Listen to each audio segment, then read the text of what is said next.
The dumbbell bench press is arguably the most effective choice for building your chest. That said, if you don't do it correctly, rather than working your chest, you'll end up working more of your other muscles like the front of your shoulders and your triceps. There's 5 mistakes that cause this to happen. They're easy to fix, but will make a massive difference in your chest growth. Let's start with mistake number 1. The first mistake has to do with your arm path. Typically, people use a very wide arm path and press the dumbbell straight up and down. This is so common because pressing with this form actually makes the movement feel easier and will enable you to use heavier weights. But not only has this form been shown to have a greater risk for shoulder injury, but it also just doesn't stimulate the chest very well. To maximize chest activation, you want your arm path to line up in the same direction that the chest fibers run. A wide arm path with the elbows flared out doesn't accomplish this very well, and instead lines up better with the front delts and a small muscle underneath the chest called the coracobrachialis.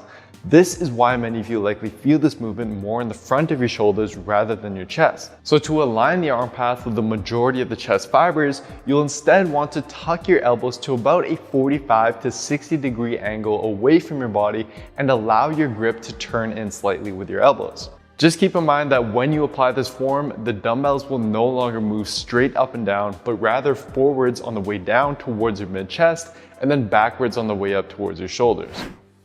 So once you fix your arm path, it's important that you don't then make the next mistake, which has to do with your forearms. I remember back in my first few years of lifting, I got very strong with this exercise very quickly.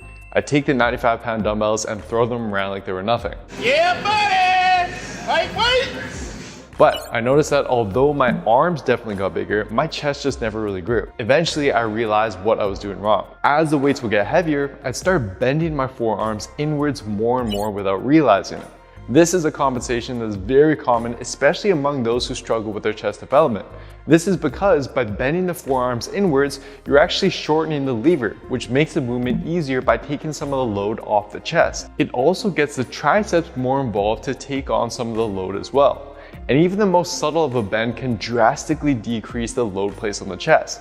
In fact, if we apply very basic physics to get a rough estimate, if the forearms bend such that the weights end up halfway between your shoulder and elbow, you would end up reducing the load actually placed on the chest by about half. Although this can help you lift heavier weights, you aren't getting any higher stimulus on your chest and are simply causing more strain to your joints. Lighten the weight, keep your forearm vertical over your elbow throughout each rep, and you'll feel the difference right away. Now, even with your forearms fixed, you may be guilty of making this next mistake, which is the most common mistake I see. Given that many of us are already stuck in a hunched over posture, we have the tendency to round our shoulders forward whenever we press. This is especially true for those with lagging chest development because they'll often have stronger shoulders that will want to take over the movement. This can lead to the front of the shoulders experiencing most of the growth rather than the chest. To avoid this, I'd first suggest that you open up your chest before you even do the dumbbell press so that you're better able to activate it. You can do this by extending your back over a foam roller and then performing over and backs and band pull-aparts with a band. And I'll leave a link down below in the description box to the one I'm using here. Then, when you actually go into the movement, on the way down, I want you to think about it as if you were using your back muscles to pull the weight down towards your chest by pinching your shoulder blades together. And then on the way up, just avoid letting your shoulders round forward and take over the movement, and instead keep your chest up and think about squeezing your biceps into the sides of your chest. Focus on this every single rep and you'll immediately notice your chest rather than your shoulders now doing most of the work. Alright, so we fixed the shoulders rounding forward at the top, but it's important to avoid this next mistake at the top position as well. The main function of the chest is horizontal adduction, which is simply the act of bringing the arms together. This is what makes the dumbbell press such an effective chest builder, since the arms are pulled together under load. Knowing this, you might think that bringing your arms in as close as possible at the top would better engage the chest. In fact, some people even touch the dumbbells together at the top. However, since we're using dumbbells, the line of force is straight down because of gravity. This means that once your arms are straight over your shoulders, there's actually no more tension placed on the chest because there's no longer any force pulling your arms apart. Going further than this doesn't stimulate the chest any further and is wasting energy that could otherwise be used towards your next reps. So instead, to keep constant tension on the chest, stop each rep once your arms end up straight over your shoulders. So the last mistake doesn't actually relate to form and instead has to do with the angle of the bench.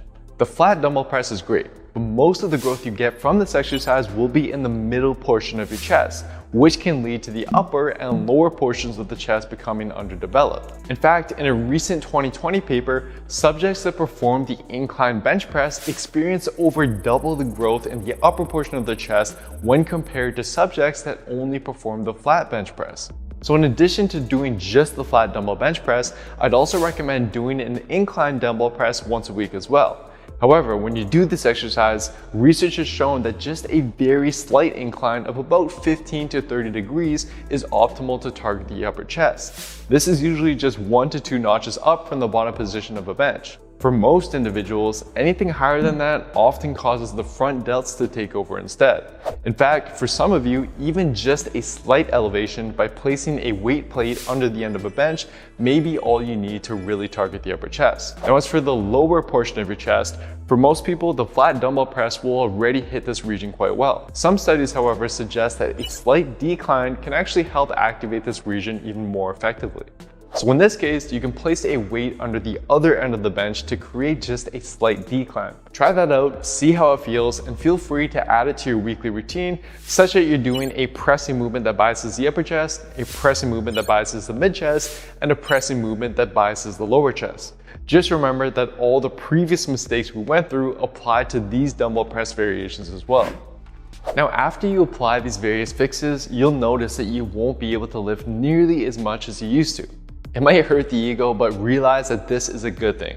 It means that your chest is now doing most of the work rather than your other muscle groups, and you'll very quickly feel and see the difference this makes to your chest development. Just make sure that you don't fall back into your old habits as you try to increase the weight over time. And guys, it's important that you take the same detailed science-based approach to every single exercise that you do. That way you can get results faster and without harming your joints.